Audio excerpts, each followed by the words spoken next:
Merhaba sevgili izleyiciler, Sanatın Gündemine hoş geldiniz. Her hafta Türkiye ve Kürdistan'daki sanat etkinliklerini birlikte takip edeceğiz. Bu haftada dolu dolu bir programla karşınızdayız. Haftanın öne çıkan etkinlikleriyle başlayalım. Mekemeli sanatçıların 6 yıllık çalışması olan Divana Dubeyt albümünün ilk konseri İstanbul'da dinleyicilerle buluştu.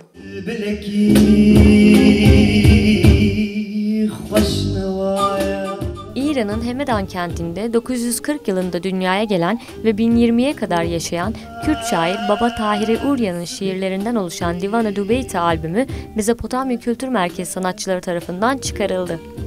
Albümün ilk konseri Mekeme sanatçıları tarafından 3 Mayıs akşamı Kadıköy Moda sahnesinde gerçekleşti.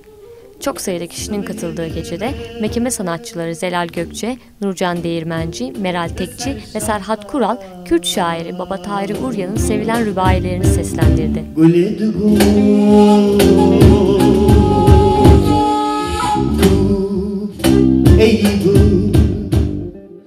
Doğan Güzel'in çizdiği Özgür Gündem'in efsane karakteri Kırık tiyatroya uyarlandı. Ahmet Şehir Tiyatrosu tarafından sahnelenen oyunu Kemal Gökhan Gürses yönetti. Oy verince savaş duracaktı. Hani hepsi seçim içindi? Şimdi için rahattır. Diyarbakır Büyükşehir Belediyesi Şehir Tiyatrosu'nun kayyum tarafından kapatılmasının ardından sanat hayatına başlayan Ahmet Şehir Tiyatrosu, Doğan Güzel'in Özgür Gündem gazetesi için çizdiği Kırık adlı karikatürlerini oyunlaştırarak sahneye taşıdı. 90'lı yıllarda Doğan Güzel'in çizgisiyle hayat bulan Kırık, uzun yıllar Özgür Gündem gazetesinde sevilerek takip ediliyordu. Baş karakter Keko, en yakın arkadaşı Çeto, kardeşleri Kuto ve Ayşo, kahveci Ramazan, siyasi abi Feyzo, mahallenin diğer kırıkları ve tabii ki davası Leyla. Kırık'ın etrafında dönen olaylar şimdi ise Ahmet Şehir Tiyatrosu oyuncuları tarafından sahnelendi. Kemal Gökhan Gürses'in yönettiği, Yavuz Akkuzu, Sena Özbey ve Elvan Koçer'in canlandırdığı Kırık, Ahmetli izleyicilerin yoğun ilgisiyle karşılaştı. Turnelere hazırlanan oyun, Avrupa'nın ve Türkiye'nin birçok kentinde tekrar izleyiciyle buluşacak.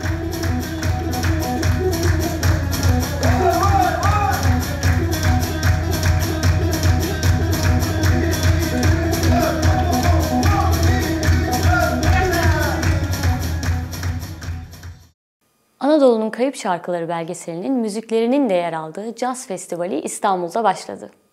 Bu yıl ilk kez düzenlenen ve 10 gün sürecek olan Zorlu PSM Caz Festivali, Zorlu Performans Sanatları Merkezi'nde başladı.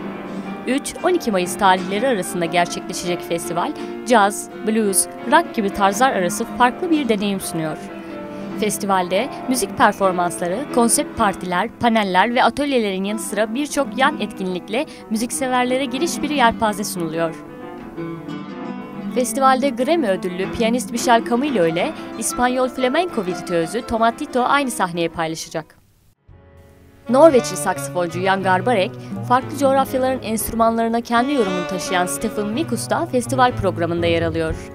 Festivale ayrıca dünyaca tanınan çok sayıda müzisyen katılacak. Türkiye'de ve dünyada yoğun ilgiyle izlenen Nezih Ünen imzalı Anadolu'nun Kayıp Şarkıları belgeselinin müziklerinin canlı performansı filmden görüntüler eşliğinde sahneleniyor. Farklı yörelerden müziklerin özgün düzenlemelerini sunarken orkestra üyelerinin arasında projenin düzenlemelerini de üstlenen Alp Ersörmez ve Serhat Ersöz ile birlikte İzzet Kızıl, Sarp Maden, Mert Önal, Hasan Gözetlik, Ali Yılmaz, Göksun Çavdar ve Anadolu'nun Kayıp Şarkıları filminin yapımcısı ile yönetmeni olan Nezih Ünen de bulunuyor. 28. Ankara Uluslararası Film Festivali körleşme temasıyla 20-30 Nisan tarihleri arasında düzenlendi. Festival dolu dolu geçen gösterimler, sohbetler ve dünya sinemasından seçkisiyle sinema severlerle buluştu.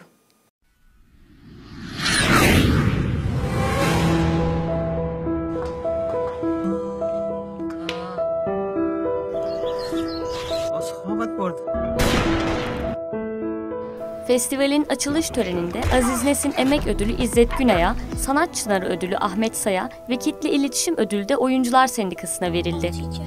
Festivalin kapanış töreninde ise ortak vurgu Diren Hafıza, Diren Sinema oldu. Festivalin en iyi filmi yönetmenliğini Ali Kemal Çınar'ın üstlendiği Gence olurken Seçiciler Kurulu özel ödülü Kaygı'ya verildi.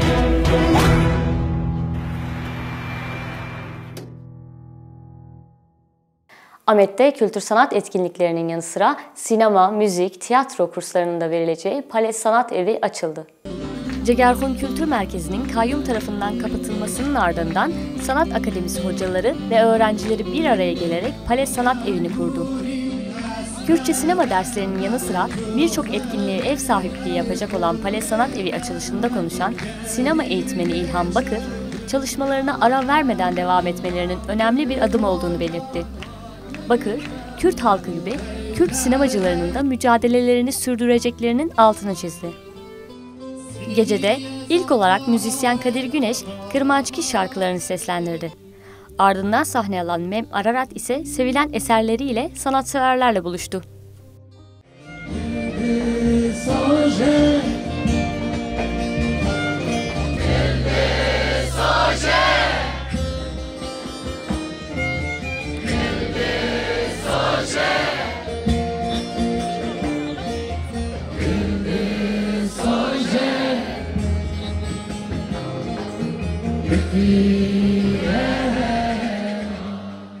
Ahmetspor'u ve takıma yönelik ırkçı saldırıları konu alan Yeşil Kırmızı filminin galası 26 Nisan'da Diyarbakır'da yapıldı.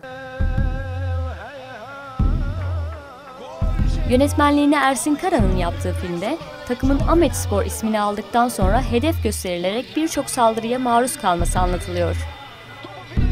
Geçirdiği trafik kazası sonucu yaşamını yitiren takım kaptanı Şehrus Özel ve takımın yıldız oyuncularından Deniz Naki'nin öne çıktığı filmde Diyarbakır'da ilan edilen sokağa çıkma yasakları ve Sur'da yaşanan ölüm ve yıkımlara da değiniliyor. Rusya'da düzenlenen Avrasya Film Festivali'nde Mart ayının en iyi filmi seçilen Yeşil Kırmızı, 30'a yakın festivalde de gösterime girecek.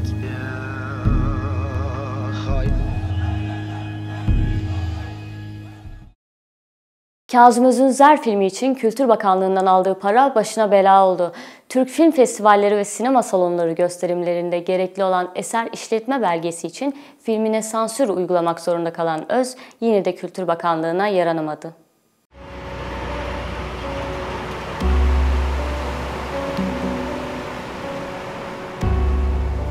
Karartılan sahnelerin çıkartılmasının ardından film vizyona girmesine rağmen belgenin iptaline ilişkin yazı salonlara gönderildiği için film birçok salonda gösterime giremedi. Filmde kanser tedavisi için New York'a getirilen babaannesi Zarife ile bu süreçte daha da yakınlaşan Jan'ın babaannesinin kendisine söylediği bir şarkının peşinden köklerine gidişi anlatılıyor. Bu araştırmalar bizi rahat bırakmıyor.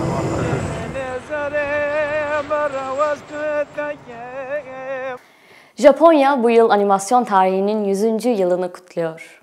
Japonya Ulusal Film Merkezi bu vesileyle 1917-1941 yılları arasında yapılmış 60 eski animasyon filmi internet sitesinde paylaştı. İnternet sitesinde yer alan çoğu animasyon sessiz, diyalog içeren pek çoğunda ise İngilizce altyazı seçeneği kullanılabiliyor. Koleksiyonda uzun metraj animasyon filmin ataları olarak kabul edilen 10 yönetmene ait filmler bulunuyor. Bu yönetmenler bugünün animasyon dünyasını şekillendirmiş isimler. İspanyol yönetmen Pedro Almodóvar'ın başkanlığını yapacağı 70. Cannes Film Festivali jürisinin üyeleri belli oldu. Jüride ayrıca Alman yönetmen, yapımcı ve senarist Merin Ade, Amerikalı aktrist ve yapımcı Jessica Chastain, Çinli aktrist ve yapımcı Fan Bingbing, Fransız aktrist, senarist, yönetmen ve şarkıcı Agnes Jovi, Güney Koreli yönetmen, senarist ve yapımcı Park Chan-wook, Amerikalı aktör, yapımcı ve müzisyen Will Smith, İtalyan yönetmen ve senarist Paolo Sorrentino ile Fransız kompozitör Gabriel Yared yer alıyor. 70. Cannes Film Festivali'nde ana kategoride Altın Palmiye ve diğer ödüller için yarışacak yönetmenler arasında Solgun isimli filmiyle Fatih Akın da bulunuyor. Cannes Film Festivali bu yıl 17-28 Mayıs'ta yapılacak. 12. Uluslararası İşçi Filmleri Festivali cesaret temasıyla başladı. Festival bu yılda çok sayıda ülkeden filmlerle izleyici karşısına çıkıyor. 12. Uluslararası İşçi Filmleri Festivali 1-7 Mayıs tarihleri arasında izleyicilerle buluşuyor. İstanbul, Ankara, İzmir ve Ahmet'te eş zamanlı olarak gerçekleşecek festivalde bu yıl cesaret teması ile 15 ülkeden toplam 61 film gösterilecek. Festivalin açılış filmi Kibar Feyzo. Kibar Feyzo filminin başrol oyuncularından Müjde Ar ise gecenin özel konuğu. Gösterimlerin ücretsiz olduğu festival 4 şehirdeki gösterimlerin ardından birçok kenti kapsayan ve yıl boyu sürecek olan uzun bir yolculuğa çıkacak.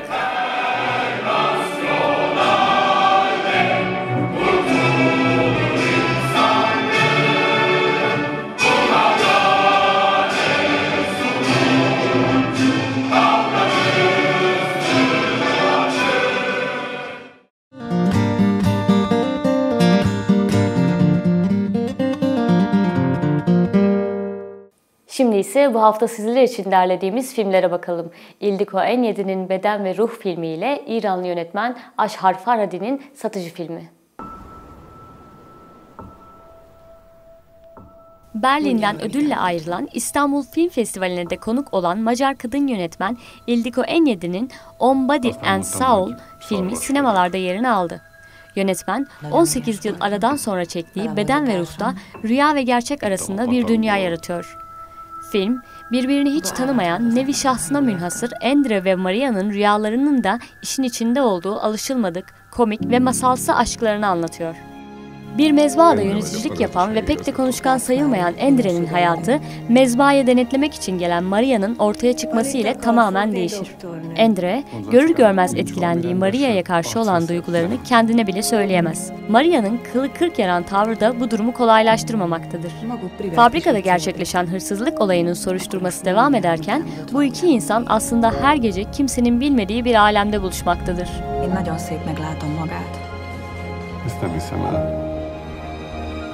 Mi van őszintén? Maga az érintéskodó gondot jelenteni, nem? De. Hát akkor az gyakorolja. چی شده؟ نمیدونم فقط خالی کنی سری. برو. Yönetmenliğini ve senaristliğini Oscar ödüllü İranlı yönetmen Ashar Farhadi'nin üstlendiği İran-Fransa yapımı drama filmi Satıcı'nın başrolünde Şahap Hosseini, Taraneh Ali-Dosti ve Babak Karimi yer alıyor. 2016 Cannes Film Festivali yarışma bölümünde yer alan Satıcı ilk gösterimini de burada gerçekleştirdi. Satıcı, Cannes'da Şahap Hüseyni'ye en iyi erkek oyuncu ödülünü, Ashar Farhadi'ye ise en iyi senaryo ödülünü kazandırırken 89. Akademi Ödülleri'nin yabancı dilde en iyi film bölümü için İran'ın aday adayı oldu. Filmde Arthur Miller'ın Satıcı'nın ölümü oyununu sahneye koyan tiyatrocu çift Rana ve Emad, Tahran'ın merkezine yeni bir apartmana taşınır. Ancak Rana, burada taşındıkları yerin eski kiracısıyla bir sorun yaşar ve biri tarafından saldırıya uğrar. Emad, travmasını sessizce atlatmaya çalışan Rana'nın aksine intikam alma yoluna gidecektir. Ve bu yaşadıkları olay ikilinin hayatını dramatik bir şekilde değiştirecektir.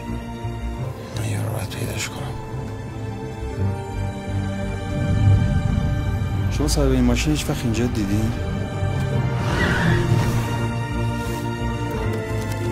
یک کلمه نمیگه اونجا چی تو چرا همچی میکنی امشب؟ داری انتقام میگیری ازش. خودم میدونم دارم چی کار میکنم.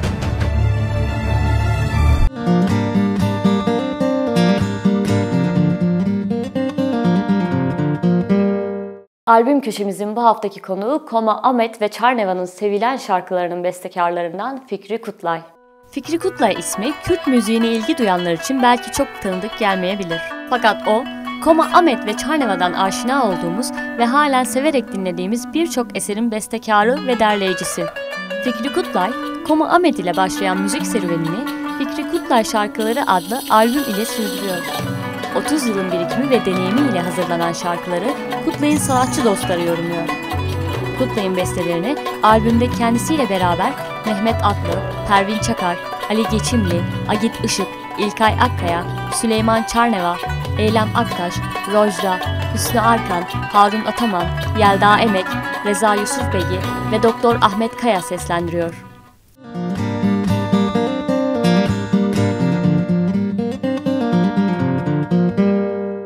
Şimdi de de sırada sizler için seçtiğimiz kitaplar var. Aşık-ı Maşuk, derleyen Sarkis Seropyan, kategori anlatı, yayın evi Aras. 2 yıl önce hayatını kaybeden Agos gazetesi Ermenice sayfaları editörü Sarkis Seropyan'ın Ermenice kaynaklardan derleyerek Türkçe'ye çevirdiği ve 3 masalı bir araya getiren kitabı Aşık-ı Maşuk, Ermenice kayıtlardan Kürt-Ermeni aşk masalları Aras Yayıncılık'tan çıktı. Eserde bir araya getirilen masalların ortak noktaları, imkansız aşkların yanı sıra Anadolu, Mezopotamya ve o her şeyiyle özel Dersim coğrafyasının sesine ses katmaları, Ermeni ve Kürt halklarının yaşayışlarını ortaya koymalarıdır. Kitapta Sarkis Hayguni'nin yayımladığı Kral Luzik ve Sedef Hovik, Dersim'den derlenmiş ve Seropyan'ın ne Kürt, ne Ermeni, ne Alevi masalları kategorisine dahil edebildim diye andığı, anlatıcının ağzında Ermenilere özgü öğelerle bezenmiş kültürel masal örneklerine denk gelebilirsiniz. Kitabın resimlerini ise Zeynep Özatalay yaptı, Hulusi Nuhis Tütüncü tasarladı. Tarih şimdidir. Kürdistan tarihine özlü bir bakış. Yazar Kasım Engin. Kategori tarih araştırma. Yayın evi Aram. Birçok dergi ve gazetede köşe yazarlığı da yapan yazar Kasım Engin'in Kürdistan tarihine özlü bir bakışı içeren Tarih Şimdidir kitabı Aram Yayınevi'nden çıktı. Kitabında tarihi irdelerken tarihin canlı bir organizma olduğunu bilincinde olarak ve insanlığın ruhsal derinliklerine nüfuz eden Engin, tarihte olup bitenleri adım adım anlamayı ve anlamlandırmanın altını çiziyor. Çünkü tarihsel zemin olarak 5000 yıllık Doğu bilgeliği ve demokratik duruş geleneği yer almaktadır. Bu zemin düşünülmeden evrensel insanlık tarihi yazılamayacağı gibi günümüzün anlamlı bir değerlendirmesi de yapılamaz. Tarih günümüzde ve biz de tarihin başlangıcında gizliyiz formülüyle tarihin derinliklerine inen yazarımız bu eserinde izlediği yol ve yöntemi yukarıda yapılan tespitler ışığında belirleyerek Kürdistan tarihine özlü bir bakış atıyor.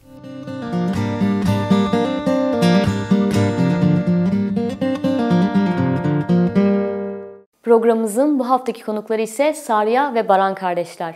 Ma Müzik bünyesinde çalışmalarını sürdüren Sarya ve Baran'ı kendilerinden dinleyelim.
Ben Sarya, 18 yaşındayım.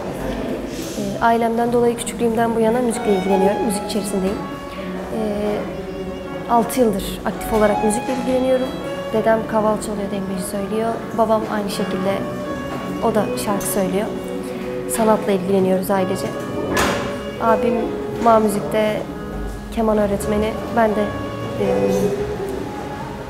öğrenci eğitiminden geçtikten sonra şu an öğretmenlik yapıyorum. 22 yaşındayım. 5 senedir işte keman çalıyorum. 2 senedir keman eğitmenliği yapıyorum. Yani aile hepsi müzikle uğraşıyor, yani onu söyleyeyim. Baba, dede eskiden gibi işte eskiden kaval çalar. Baba da aynı şeyde işte müzisyen, sanatçı. Amca yine aynı şekilde. İşte benim kardeşim Sarya, ondan en küçüğümüz Şevval. Hepimiz müzikle uğraşıyoruz. Sadece annem müzikle uğraşmıyor. Yani ona da çaba gösteriyoruz öğrenmesi için de çok bize taraf gelmiyor. Ama engel de olmuyor, onu da söyleyelim. İşte dil dersimiz vardı, Zazaca, Kürtçe, solfej, bono derslerimiz vardı. Eğitimi tamamladıktan sonra akademiye başladım 4 yıldan sonra. 3 yıllık bir akademi süreci vardı, onu tamamlamam gerekiyordu. Ben akademiye başladıktan sonra zaten 2 yıl orada okuduktan sonra şu an MA Müzik'teyiz. MA Müzik'e geçtik. MA Müzik'te sonuncu yılı okuyorum, yani 3. yılımı okuyorum. Aynı zamanda öğrenci olduğum yerde şu an öğretmenliğime de devam ediyorum. Yani bitirdim diyelim öğrencilik dönemimi. Bir yılımı staj bölümü olarak bitiriyorum. Piyano öğretmeniyim. Piyano benim hayatımın bir parçası. Müzikle ilgilenmeyi çok seviyorum ki zaten başladım, sonlu olacağını düşünmüyorum. Devam edecek müzik. Şu anda MA Müzik'teyim. Keman eğitmenliği yapıyorum. Yani yine ailecek buradayız tekrar. Bütün arkadaşlarımızla beraber profesyonel bir ekiple müzik eğitmenliği yapıyoruz hepimiz burada. Elimizden geldiği kadar kaliteli müzik öğretmeye çalışıyoruz çocuklara. Daha kaliteli müziği. Gerçekten müziğin aslının nasıl olduğunu göstermemizdir buradaki amaç. Buranın açılmasının amacı odur. Piyano dersinde çocuk öğrencilerimiz de var, yetişkin öğrencilerimiz de var. 4 sınıf akademi derslerimiz var. Akademinin piyano derslerine de giriyorum. Ama hafta içi ve hafta sonu çocuk bölümü dersleri de var. Ve onların piyano derslerine de giriyorum. Tamamen ilgi alanım piyano şu an. Çok yoğunluklu bir şekilde çalışıyorum ve ayrıca ders vermem de beni müziğe daha birçok motive ediyor ve daha birçok sarabiliyorum müziği ruhuma. Özellikle çocuklara ders vermek çok güzel bir şey. Öğreniyorsun, yeni şeyler keşfediyorsun, yeni şeyler bildiğin şey üzerine katabiliyorsun. Çocuklar bundan dolayı da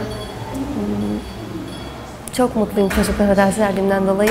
Yani büyük öğrenciler de var, yani 50 yaşında olan öğrencilerimiz de var ama buranın yoğunluğu biraz daha çok çocuklar için. Amacımız çocuklar ilk başta. Güzel bir nesil yetiştirebilmek için.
Diğer yanı zaten tamamlanmaması. Çünkü gün gittikçe daha iyi şeyler, daha güzel şeyler katabiliyorsun müziğe. Güzel şeyler keşfedebiliyorsun. Bundan dolayı gerçekten müzik güzel bir şey. Bizim şimdiki zamandan sonra, yani gelecek zamanda biz yeni bir akademi keşfetmek istiyoruz. Yeni bir orkestra keşfetmek istiyoruz. Burada MA Müzik orkestramız var. Onların çalışmasını yapıyoruz. Ayrıyeten gruplarımız da var mesela. Bireysel olan arkadaşlar grup ders yapıyoruz. Yani işte koro çalışması falan alıyoruz. Şu an orkestradan hariç Baran'la yürüttüğümüz bir çalışma var. Keman ve piyano eşlikli eserler. İşte bu şekilde çalışmamız yürütülüyor. Piyano dışında ve keman dışında aynı zamanda dengbeji ve şarkı söylüyor. Dengbeji de benim ruhumun bir parçası diyebiliriz. Kendimi anlatabiliyorum şarkılarla, dengbejiyle. Piyanoda aynı eşlikte diyebilirim. Dengbejide söylemeyi seviyorum.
Son olarak önümüzdeki haftanın kültür sanat takvimine bakalım.